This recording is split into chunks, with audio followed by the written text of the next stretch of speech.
ChatGPT has been taking the internet by storm. What does that actually tell us about AI? A ChatGPT is based on a technology called deep learning, which is an AI technique that finds and learns to mimic patterns based on massive amounts of data, in this case, text that it found online. Now, the developers of ChatGPT took one of these deep learning models and then refined it a little bit, doing things like showing the model examples of outputs that were particularly helpful that it wanted to learn to reproduce more often. Now, these deep learning technologies are incredibly impressive, and we're likely to see them only become more and more impressive as engineers build bigger and better models. But at the same time, these deep learning techniques also have some fundamental limitations that will limit how they're used. These deep learning technologies are based on patterns that they learn to mimic from training data, and as a result, their developers still have trouble preventing them from generating content that contains things like sexism, racism, or hate speech. And deep learning models don't reason in the same way that you or I do. And as a result, it's very difficult for engineers to mathematically guarantee that they can be robust and reliable in really critical settings. Tools like ChatGPT require an incredible amount of computational power and engineering know-how in order to create.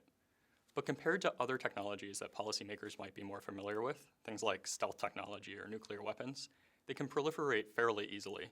So policymakers shouldn't expect that other companies or other countries will be too far behind the industry leaders in large language models.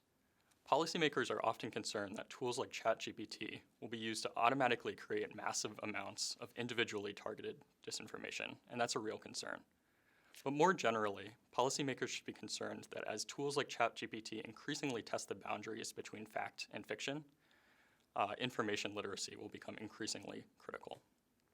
Finally, policymakers increasingly see ChatGPT and other AI techniques like it as a fundamental aspect of security, economic, and political competition.